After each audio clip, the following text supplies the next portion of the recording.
In the times of the temple, the Passover lamb was the main focus of the entire Passover meal. But today, in modern times, that's changed because the Jewish people were commanded to bring the lambs to where? To the temple for sacrifice. But in AD 70, the Romans destroyed the temple, and so there was no place left to bring the lambs for sacrifice. So that's no longer done today. So today, the central focus of the Passover is what I'm holding here in my hand. This is called a matzah bread. And it's an enlarged cracker, and it is the central theme in modern day Judaism when you're talking about celebrating the Passover. Now, I want to talk about some of the elements. I want to talk about some of the characteristics of this thing. Now, we look at this and we say it's a cracker. What does that have to do with anything? But even in the way in which the bread was mandated to be made, it speaks to us about certain elements of the Messiah. I want you to start by looking at this bread. And if you look closely here, you can see that there are some dark patches on the bread. And in Judaism, that's called the bruises of the bread. That's very interesting because Isaiah says that the Messiah was bruised for our iniquities. And then we continue and you look and you can see that there's these piercings that form these lines. Can you see that there on your screen?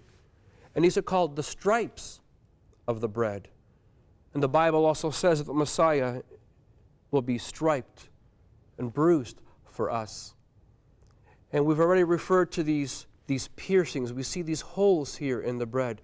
And they're done in such a way as the heat can flow in and out through them to cook evenly. And remember, over 1,000 years ago, over 2,000 years ago, it was already mandated in the time of Jesus that the bread had to be bruised, it had to be striped, and it had to be pierced.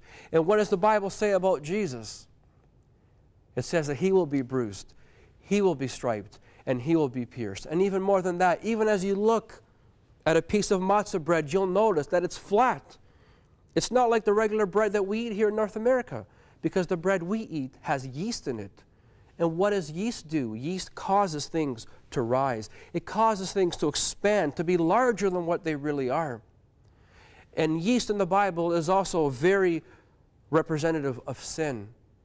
And because the Messiah would have no sin, he would be like this, like the matzah bread. So it's bruised, it's striped, it's pierced, it's without yeast.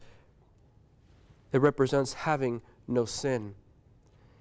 And also, as you continue during the Passover, there's something called a Seder, which is a meal. And there's an order in which things transpire. And shortly, we're going to look at those things. We're going to see different cups. We're going to see different stages of the Seder. But during one of the stages of the Seder, they drink what's called the third cup. We'll explain that later. But after the third cup, which represents the third day, you see, this bread was hidden at one point.